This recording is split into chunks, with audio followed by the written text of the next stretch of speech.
নমস্কাৰ অকনিহত মই তোমালোকৰ চিন্ময়ী বাইদেউ আজি আকৌ তোমালোকলৈ লৈ আহিছো তোমালোকৰ আমাৰ চৌপাশৰ পৰিৱেশ পাঠ্যপুথি ইয়াৰে আজি আমি প্ৰথমটি অধ্যায়ৰ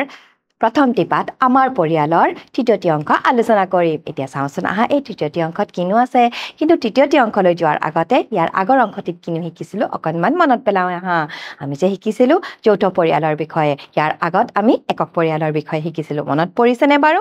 যৌথ পৰিয়ালত আমি নয়নাহঁতৰ পৰিয়ালৰ বিষয়ে জানিব পাৰিছিলো মনত পৰিছেনে এতিয়া আহাচোন চাওঁ এই অংকটিত কিনো আছে এতিয়া চোৱাচোন মোৰ পিছফালে এখন ডাঙৰ ছবি আমি দেখা পাইছো এতিয়া এই ছবিখনত কিনো আছে চাওঁচোন আহা এইয়া চোৱাচোন এই ছবিখনত অকনিহঁতক আমি দেখা পাইছো নহয়নে এই অকনিহঁতে কি কৰি আছে বাৰু খেল খেলি আছে বিভিন্ন ধৰণৰ খেল খেলিছে এইয়া চোৱাচোন কি খেলিছে অলং দলং খেলিছে এয়া কি খেলিছে ৰছী টনা খেলিছে আৰু এয়া কি খেলিছে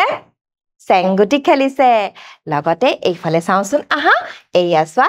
কি কৰিছে বাৰু হয় বস্তা দৌৰ আৰু লগতে এয়া চোৱা এই অকনিজনীয়ে এই চকীখনত বহি আছে হুইল চেয়াৰত বহি আছে নহয়নে আৰু লগতে এই অকনিজনে এই বল লৈ এই অকনিজনীৰ ওচৰলৈ আহিছে এতিয়া দেখা পাইছানে এতিয়া চাওঁচোন আহা ইয়াৰ পিছত কিনো আছে এতিয়া চোৱা ইয়াত কৈছে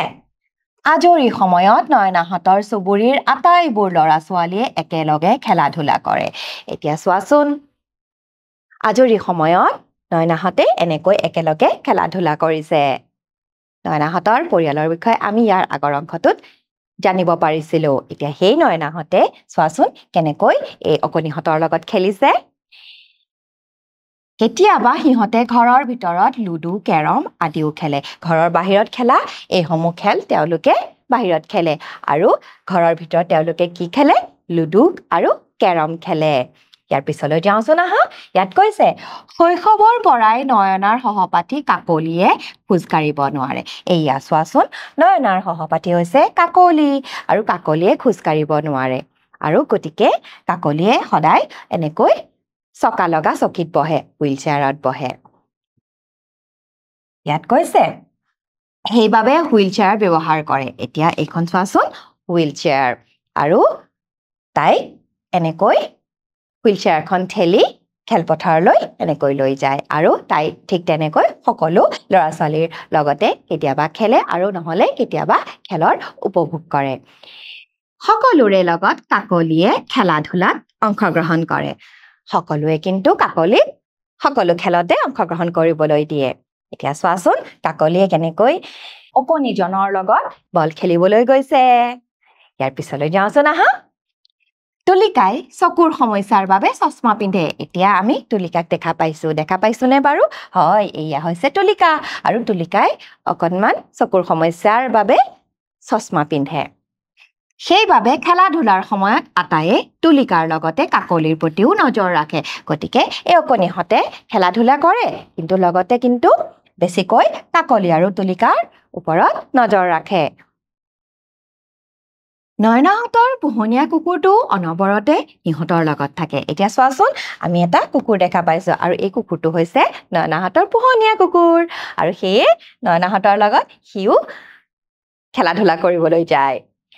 তাক সকলোৱে বৰ মৰম কৰে এয়া চোৱাচোন নয়নাহঁতৰ এই কুকুৰটো সকলো ল'ৰা ছোৱালীয়ে বৰ মৰম কৰে এনেকৈ আমি জীৱ জন্তুকো মৰম কৰিব লাগে লগতে এনেকৈ যদি আমি কোনোবা হুইল চেয়াৰ বা কাৰোবাৰ চকুৰ সমস্যা বা কাৰোবাৰ হাতৰ সমস্যা এনেকুৱা কণ অকনিহঁতকো আমি মৰম আৰু সহানুভূতিৰ দৃষ্টিৰে চাব লাগে ইয়াৰ পিছলৈ যাওঁচোন আহা ইয়াত আমাক সুধিছে তোমালোকৰ আইতা ককাহঁতে সৰুতে কি খেল খেলিছিল জানানে এতিয়া তোমালোকৰ ঘৰত থকা আইতা ককাক সোধাগৈ আৰু সোধা তেওঁলোকে সৰুতে কি খেল খেলিছিল আৰু সুধি এনেকৈ তোমালোকে লিখিবা ইয়াৰ পিছলৈ যাওঁচোন আহা ইয়াত আমাক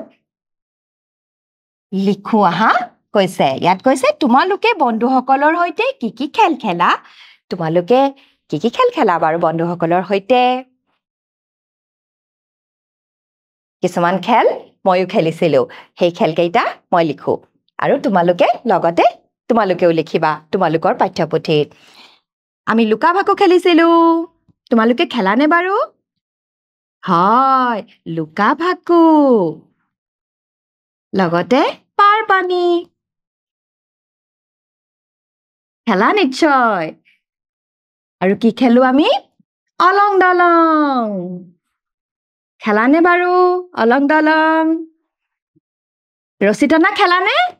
খেলা নিশ্চয় ৰছী টনা এয়া হৈছে আমাৰ বাহিৰত খেলা খেল আৰু আমি ভিতৰত কি খেল খেলো ভিতৰতে খেলিব পৰা খেল হৈছে লুডু কেৰম লগতে আমি কি খেলিব পাৰো চেংগুটিও আমি ভিতৰত খেলিব পাৰো কিন্তু চেংগুটি আমি বাহিৰতো খেলো চাচোন আমি বিভিন্ন ধৰণৰ বাহিৰতো খেলো আৰু ভিতৰতো খেলা খেল খেলো এতিয়া তোমালোকেও নিশ্চয় এনেকৈ বিভিন্ন ধৰণৰ খেল খেলা এতিয়া আহাচোন ইয়াৰ পিছলৈ যাওঁ এয়া চোৱা মোৰ পিছফালে আকৌ এখন আমি ছবি দেখা পাইছো এই ছবিখনত চোৱাচোন কি কৰি আছে অকণিহঁতে ধুনীয়াকৈ ছবি আঁকি আছে এতিয়া চাওঁচোন আহা এই ছবিখনৰ বিষয়ে কিনো কৈছে ইয়াত কৈছে পেহীয়েকে নয়নাহঁতক ছবি অঁকা গান গোৱা আৰু আবৃত্তি কৰাৰ কৌশল শিকায় এতিয়া চোৱাচোন এয়া হৈছে নয়নাৰ পেহী আৰু নয়নাৰ পেহীয়ে নয়নাহঁতক কি শিকাইছে ছবি অঁকা শিকাইছে লগতে তেওঁ গান গোৱা আৰু আবৃত্তি কৰা কৌশলো শিকায় গান কেনেকৈ গাব লাগে আবৃত্তি কেনেকৈ কৰিব লাগে আদি সকলোৰ বিষয়ে এই পেহীয়েকে নয়নাহঁতক শিকায় ইয়াৰ পিছত নয়নাহঁতৰ পঢ়া শুনাৰ তদাৰক খুৰীয়েক আৰু পেহীয়েকে কৰে নয়নাহঁতক কোনে পঢ়ায় খুৰীয়েক আৰু পেহীয়েকে মাক দেউতাক খুৰা খুৰীয়েক আটায়ে মিলি আলোচনাৰ মাজেৰে ঘৰুৱা সমস্যাসমূহ সমাধান কৰে এতিয়া চোৱাচোন ঘৰৰ বিভিন্ন সমস্যা যেতিয়া আহি পৰে তেতিয়া তেওঁলোকে কি কৰে আলোচনা কৰে আৰু আলোচনাৰ মাজেৰে ঘৰৰ সমস্যাসমূহ সকলোৱে এনেকৈ সমাধা কৰে এতিয়া চাওঁচোন আহা ইয়াৰ পিছত কিনো আছে এতিয়া চাওঁচোন মোৰ পিছফালে এখন ডাঙৰ ছবি এই ছবিখনত কি কৰি আছে বাৰু হয় পৰিয়ালৰ সকলো সদস্যই একেলগে আহাৰ গ্ৰহণ কৰিছে এতিয়া চোৱাচোন কেনেকৈ একেলগে মজিয়াত বহি সুন্দৰকৈ তেওঁলোকে আহাৰ গ্ৰহণ কৰিছে এতিয়া চাওঁচোন আহা ইয়াৰ পিছত কিনো কৈছে ইয়াত কৈছে ঘৰৰ ৰন্ধা বঢ়া খোৱা বোৱা আদি আটাইবোৰ কামত নয়নাৰ মাকক খুৰাক খুৰীয়েক আৰু পেহীয়েকেও সহায় কৰি দিয়ে এতিয়া চোৱাচোন ৰন্ধা বঢ়াৰ কামত কোনে সহায় কৰে খুৰাক খুৰীয়েক আৰু পেহীয়েকে এতিয়া চোৱাচোন ঘৰৰ খোৱা বোৱা ৰন্ধা বঢ়াৰ আদিৰ দায়িত্ব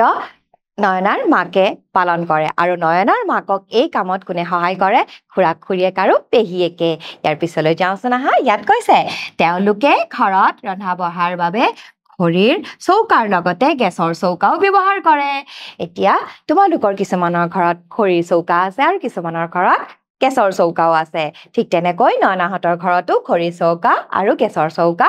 দুয়োখন চৌকাই ব্যৱহাৰ কৰে ইয়াৰ পিছত কৈছে সকলোৱে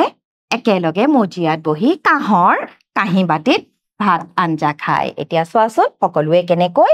মজিয়াত বহিছে আৰু লগতে তেওঁলোকে কি কৰিছে কাঁহৰ কাঁহী বাতিত এনেকৈ ভাত আঞ্জা খাইছে দেখা পাইছানে তোমালোকেও তোমালোকৰ ঘৰত সকলোৱে এনেকৈ চাগৈ মিলিজুলি ভাত খোৱা আঞ্জা খোৱা নহয়নে এতিয়া আহাচোন ইয়াৰ পিছলৈ যাওঁ এতিয়া পৰিয়ালৰ প্ৰত্যেকজন সদস্যই দেখিছানে কেনেকৈ মিলা প্ৰীতিৰে একেলগে কামবোৰ ভগাই লয় আৰু লগতে ইজনে সিজনক কামত সহায় কৰে আৰু শেষত তেওঁলোকে একেলগে এনেকৈ মজিয়াত বহি আহাৰ গ্ৰহণ কৰে এতিয়া চোৱাচোন এখন ঘৰত এখন পৰিয়ালৰ মাজত কিমান মিলা প্ৰীতি আছে ঠিক তেনেকৈ তোমালোকেও তোমালোকৰ ঘৰত এনেকৈ মিলা প্ৰীতিৰে থাকিবা আৰু ইজনে সিজনক কামত সহায় কৰিবা ইয়াৰ পিছলৈ যাওঁচোন আহা ইয়াত কিছুমান আমি প্ৰশ্ন দেখা পাইছো আৰু আহাচোন আমি কিনো শিকিছিলো এই প্ৰশ্নবোৰৰ উত্তৰ কৰো ইয়াতে প্ৰথমতে আমাক সুধিছে নয়নাহঁতে ঘৰৰ ভিতৰত কি খেল খেলে এতিয়া কোৱাচোন নয়নাহঁতে ঘৰৰ ভিতৰত কি খেল খেলিছিলে হয় লুডু আৰু কেৰম আমি ইয়াত লিখিম লুডু আৰু কেৰম এয়া হৈছে ঘৰৰ ভিতৰত খেলা খেলৰ নাম আৰু ইয়াৰ পিছত আমাক সুধিছে নয়নাহঁতৰ পঢ়া শুনাৰ তদাৰক কোনে কৰে বাৰু নয়নাহঁতৰ পঢ়া শুনাৰ তদাৰক মা দেউতা নে খুৰীয়েক আৰু পেহীয়েকে কোনে কৰে হয় খুৰীয়েক আৰু পেহীয়েকে গতিকে ইয়াত আমি এনেকৈ চিন দিম এতিয়া চোৱাচোন কেনেকৈ যৌথ পৰিয়ালৰ সদস্যসমূহে কামবোৰ ভগাই লয় আৰু কামবোৰত ইজনে সিজনক কেনেকৈ সহায় কৰে এয়া হৈছে একোটা পৰিয়াল আৰু এনেকৈ পৰিয়ালৰ প্ৰত্যেকই এনেকৈ মিলাপ্ৰীতিৰে মৰম শ্ৰদ্ধাৰ মাজত একোখন ঘৰ চলাই লৈ যায় গতিকে মৰমৰ অকণিহঁত আজিৰ এই অংকটো মই ইমানতে অন্ত পেলাইছো পৰৱৰ্তী অংকলৈ পুনৰবাৰ তোমালোকৰ লগত উপস্থিত হ'ম আজিৰ কাৰণে আহিছো নমস্কাৰ